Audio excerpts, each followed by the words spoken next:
Welcome back to Laughing in the Dark, the podcast where I hang out in haunted places with comedians. I'm your host, Sara Jones. This is a very special fixture in our Minisode series where I get to talk to you and hear your ghost stories. This Minisode is particularly special because it is our first ever international call.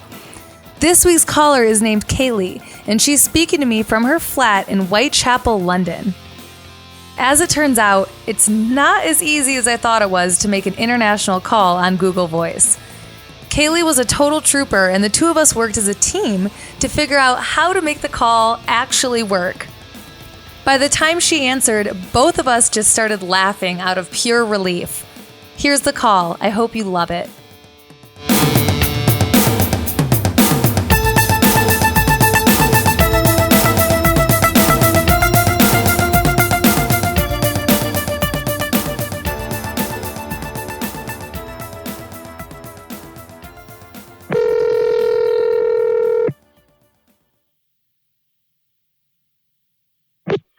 Hello.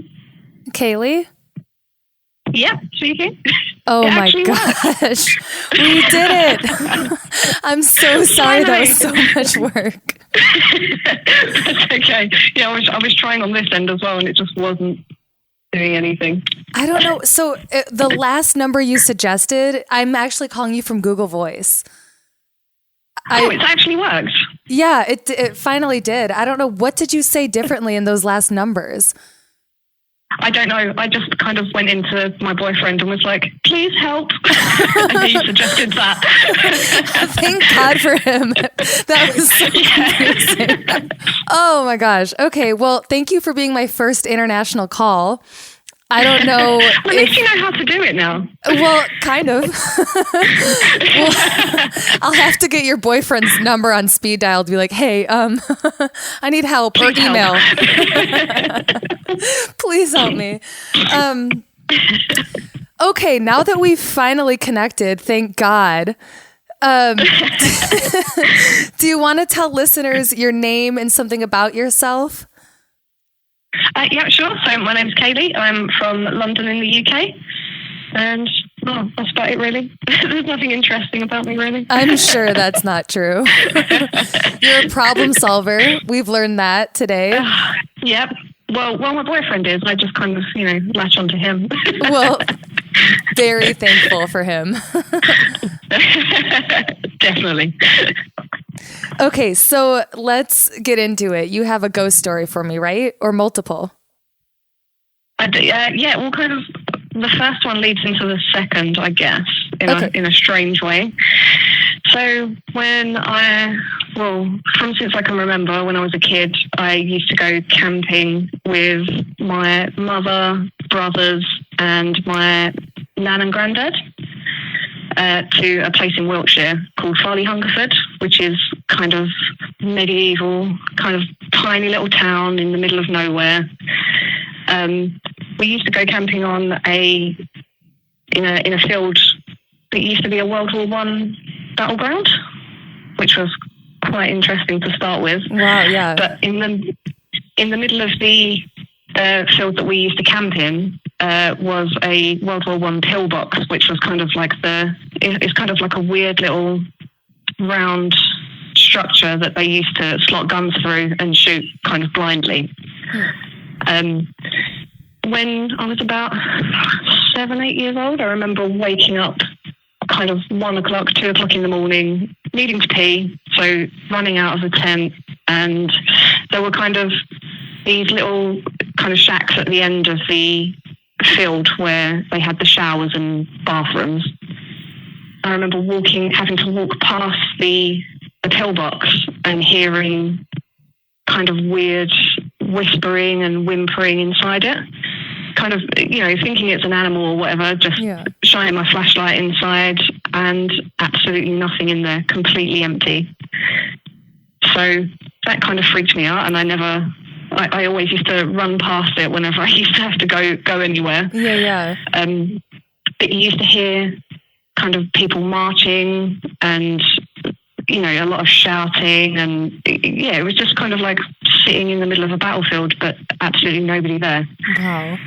It was really creepy. and the grounds that it was on. So it's kind of, the field is a triangle, and it's surrounded by a river. So it's where I learned to swim when I was a kid. I used to go fishing with my grandparents and all that kind of thing. And there used to be a farmhouse at the end of the field where the family that owns the land used to stay. And their eldest son was a painter. So they used to use one of the barns was essentially his art studio. Okay. And I remember kind of after hearing everything happening in the pillbox, kind of walking towards that building, because that was where the toilets and showers were, and looking up, there was just one window on the wall, and just seeing somebody standing, staring out at me from the window. It was 2:00 in the morning. And when I asked him the next day and was like, oh, were you, working late in the studio? He was like, no, it was completely empty last night. Okay. So absolutely nobody there. So but you used to hear things like that all the time, just kind of people marching around on the fields and, kind of boots on the floor, like heavy boots, just marching up and down the field all the time. The people that own the land were like, yep, that happens all the time. It's kind of something that happens here. People just, you get used to it. We kind of ignore it now. So it's, the area that it's in is all kind of pagan. It's all pagan kind of, they used to do a lot of pagan rituals around, and there's Avebury and Stonehenge and all of those kinds of places are surrounding it. So it's, really, really ancient kind of area with a lot of creepy history surrounding it. Yeah. So a lot of things used to happen. We used to go to, there was a place called West Kennet Longbarrow, which was a Neolithic burial ground, which you can visit. Whoa. Yeah, so they had, so there's a lot of Neolithic people buried in these kind of mounds, and we used to visit those all the time. And going there at night was not a pleasant experience, because it was just, the history behind it anyway. It's kind of a creepy place to visit. And there was also a castle at the top of the hill where we used to go camping called Farley Hungerford Castle. And I remember the castle's at the top of the hill, and it overlooks a lot of apple orchards and things like that. It's the West Country. It's where they make cider. So there's a lot of, apple orchards around. Oh, okay. Yeah. And makes sense. It's the West Country. It's, where it all kind of originates from. And I remember being with my brother and two friends that we made along the way, kind of thing. And we used to just pick the apples and just throw them at the castle, just bored kids, kids doing stupid bored kid things. And I remember all of us kind of doing that, and one of them flying back at us and just kind of landing in between us. Oh. While the castle was closed. It was like 9-10 o'clock at night. Our parents and grandparents were getting drunk in the pub, and so we were just being idiots. And just remember the apple flying completely in between us, and the castle was closed for the day. There was absolutely nobody there. Back from like the inside of the castle, like it. Yeah, you could, because the pub grounds used to overlook the castle, so you could see the entire inside of the castle, because it's kind of ruins now. It's not. Yeah. It's not like a full built castle. It is just ruins, and just having it fly in between us and land at our feet. That's wild. Quite strange. Yeah. Yes. It's like it's the place I learned to swim. I was really close to my grandparents, and they both of them died kind of 4 or 5 years ago. Okay. And for my 25th birthday, I decided it'd be a really nice thing to kind of gather my friends to go to the place where I used to go camping when I was a kid, spend the weekend there, and I really wanted. My father had recently passed, and I wanted to. I was gifted a watch of his, one of his favourite watches, so I wanted to throw it into the river. So kind of, a piece of him stays at the place that he loved. Mm-hmm. So the day we arrived, we kind of all set up camp. All of my friends started sitting around, started a fire, getting drunk. Me and my brother kind of wandered off to do, say goodbye to my granddad. That was, the thing I was there for. Mm-hmm. And I remember I was the one that got to throw his watch in because my brother was like, this was your idea. So I threw his watch into the river as far as I physically could. Mm-hmm. And as we were walking back through the fields back to my friends, I just kind of, both of us heard thank you. Oh. In, just his voice, just, thank you. In your grandfather's voice? Yeah. Oh, yeah. That's so cool.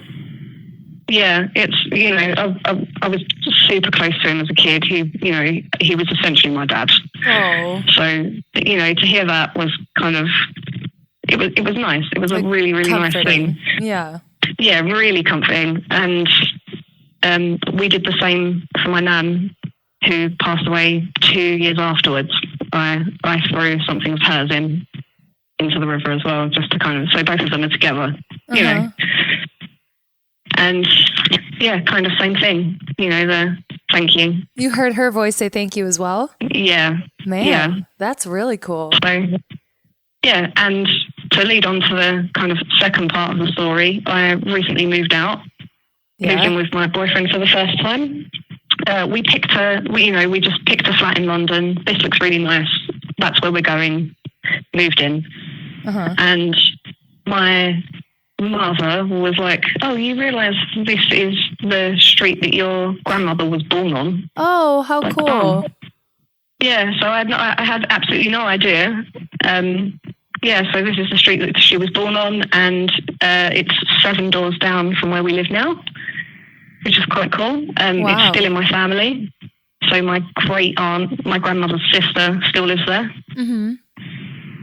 And since we've moved in, we've had really strange things happen, and a lot of it is kind of connected to things about my grandmother. Mm-hmm. So I have, her middle name was Rose, and she had a solid gold ring that was shaped like a rose, mm-hmm. that was gifted to me when she died. It's kind of, quite old, quite dirty, so I decided to clean it a few weeks ago. I left it in just a can of Coke to clean off, and when I came home, it was rinsed off and left in my jewellery case. Yeah. Which was quite strange. Yeah, and your boyfriend wouldn't have touched it. Oh God, no. He leaves that kind of thing alone. He doesn't. He doesn't mess with that kind of stuff. Typical. But it's just rinsed off and left in my jewellery case, which was also her jewellery case. So kind of put back in its rightful place. Oh, that's so cool. Yeah. And since we've moved in, it's just been kind of, we hear like really strange noises. You hear people running up and down the hallway. I've had people stay over. I haven't mentioned this to anybody because I like letting people have their own opinions. I don't mention, oh, my house is haunted, by the way. I just let people in and get on with it. Yeah. A couple of my friends that have been over have been like, is there somebody staying? Like, no, it's just you guys here. Like, someone was just standing in the doorway, kind of staring in at us. Like, yeah, that'll be my nan probably. I genuinely think it's her just kind of keeping an eye on me, which is, it's really comforting. It doesn't feel negative in here. It's just a nice kind of feeling. Yeah. Yeah, I've had my windows slammed shut in my face. Whoa. So our windows are like really heavy duty. You really need to put your strength into opening and closing them. Mm-hmm. And our sofa kind of faces one of the windows, and I was sitting reading one afternoon and just sort of glanced up at the window, and one of them just slammed shut in my face. And it didn't feel aggressive though? It just felt like... No. Because like it doesn't feel aggressive. Maybe if it was too subtle, you wouldn't even think anything of it. You know what I mean? So maybe it's exactly, so... Yeah. I think it's her that's just kind of like, I'm here, pay attention kind of thing. Exactly. It's like I said, it doesn't feel negative. It feels really, it's quite... this is home now. We've only lived here 6 months, but, it feels like home. That's awesome. And, so it does feel like she's just here, and she just wants to kind of show that she's still around. Yeah, looking out for you guys. Yeah. And for her ring. Definitely. And we've had, I've got a lot of kind of family photos up, and my boyfriend complained that, we haven't got any of, my family. But okay, that's cool. I'll, print you some out and get a couple of pictures of yours up. Mm-hmm.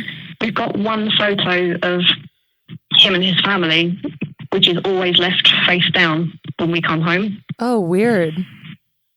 Yeah, so all of the photos of my family are always fine, but the one of his is always face down, which is quite strange. Yeah. Yeah.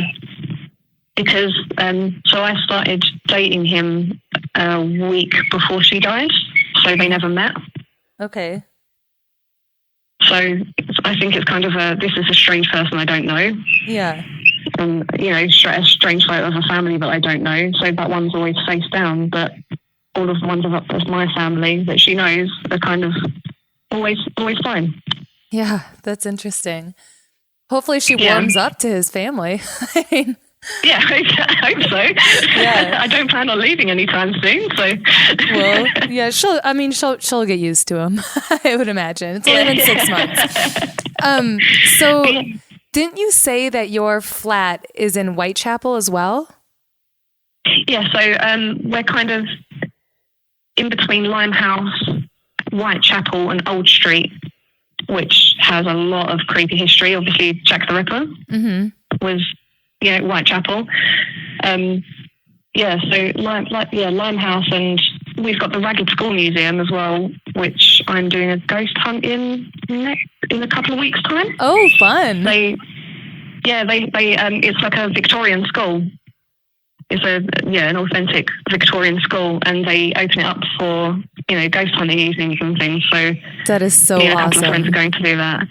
Yeah. So the area that I live in as well now has a lot of creepy history too. Yeah. We've got, so Old Street has all of the plague pits. Oh, yeah. Yeah. Yeah. So you don't feel like any of the hauntings in your house have anything to do with, you think it's mostly your grandma? Yeah. It's a comforting kind of thing. Mm-hmm. Just, She wants to know, she wants me to know that she's still here and she's, still in my life. Mm-hmm. But I'm sure there must be all kinds of hauntings in your general area, though. The plague pits, like that, I'm sure. Yeah. Well, they just used to, just bury them wherever they could, wherever they had space. Well, yeah. So it's just, kind of throw them in the ground and cover it over. That's it. That's as much, that's the best treatment that they got. So, the area that I live in, the surrounding area, is just so much creepy history. We live about 10, 15 minutes walk from the Tower of London as well. Oh, cool. Yeah, so we've got that round the corner from us. The Tower of London, I know what that is, but I'm not, what's the history behind that?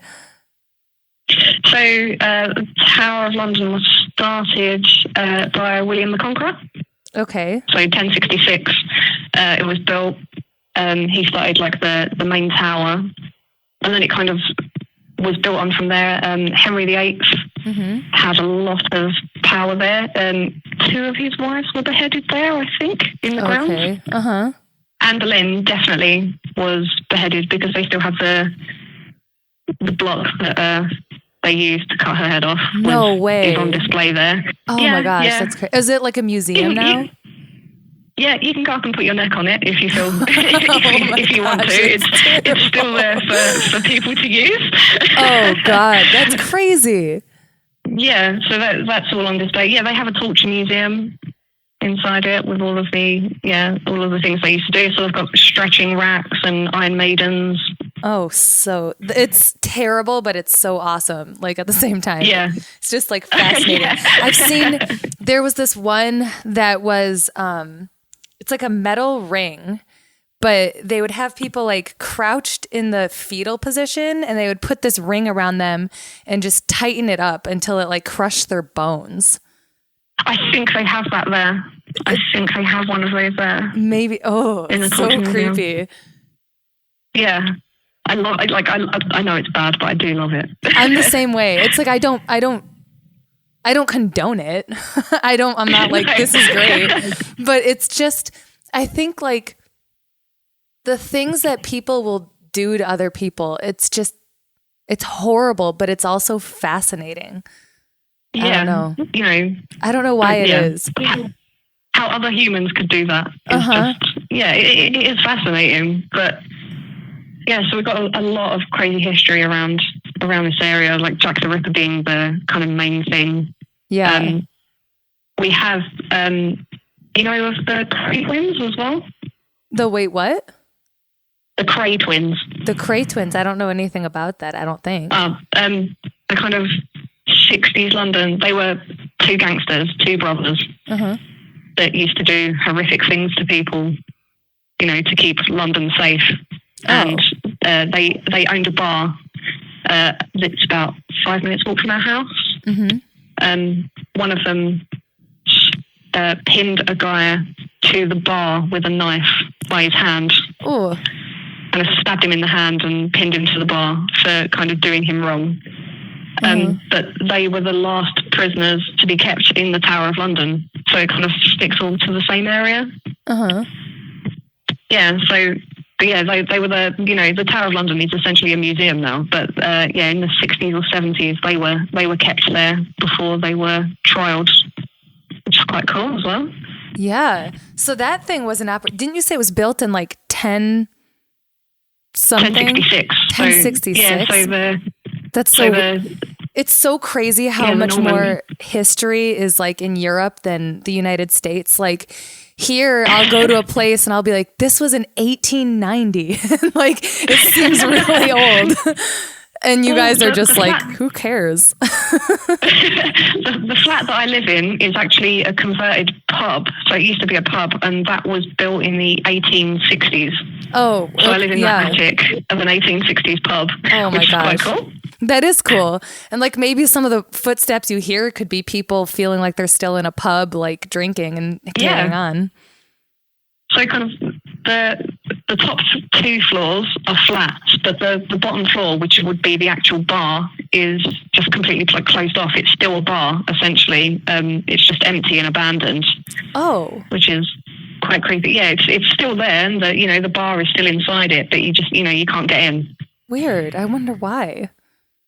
Yeah, I thought they would have, if they'd converted the rest of it into flats, you think they'd do that too, but that's just been left abandoned.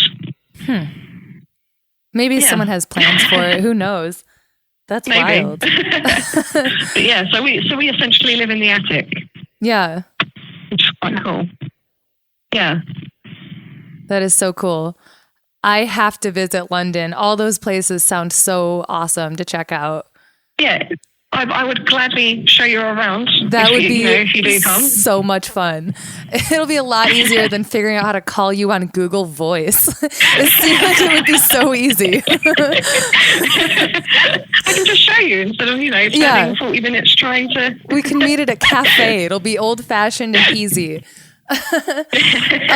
That would be awesome. We'll stay in touch about that. I don't know. I mean, probably not this year, but maybe next year. But Portland, Oregon is where I live, and this is where the show comes out of.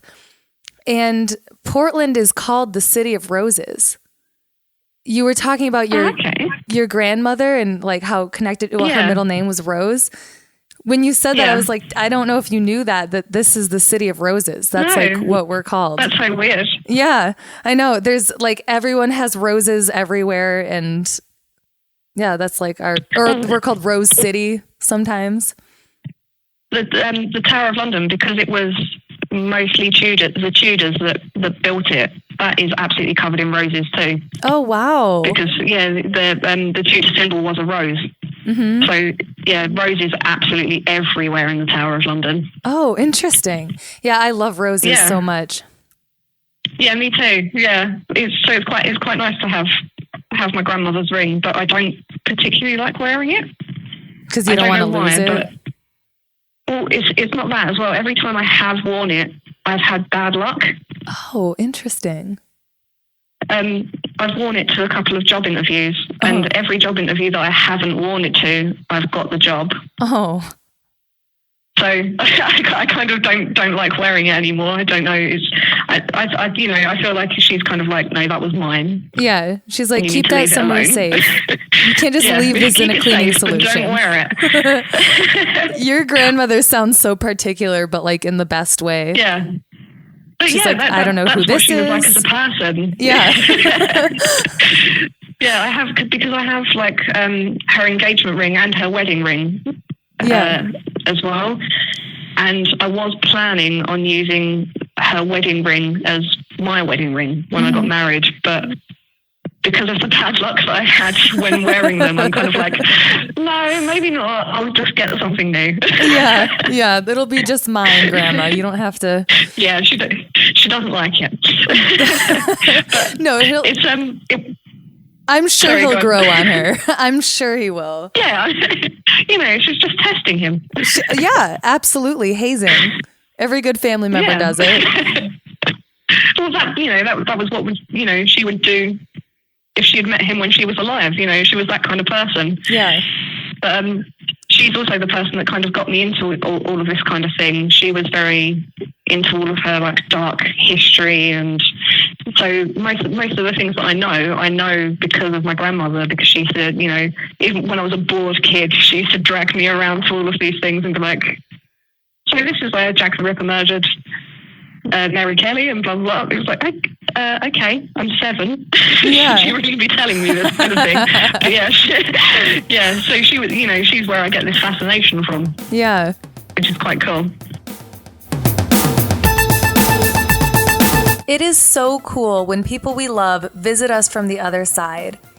Kayleigh's grandmother clearly loved her very much and has remained very active in her life. The morning after Kayleigh and I spoke on the phone, I received an email from her. She told me that her grandmother had once handwritten a poem by William Blake for her because they both loved him so much. Kayleigh thought she had lost this in the move, but the morning after we spoke on the phone and she mentioned to me that she felt her grandmother's presence in her home, Kayleigh was surprised to find that very note right next to her grandmother's jewelry box, as though placed there for her to find. In Kayleigh's own words, "It's definitely her letting me know she's still here for me." If you have a ghost story that you want to share, please email us at litdarkpodcast@gmail.com. We love hearing your stories and we want to hear from you. As always, thank you so much for listening.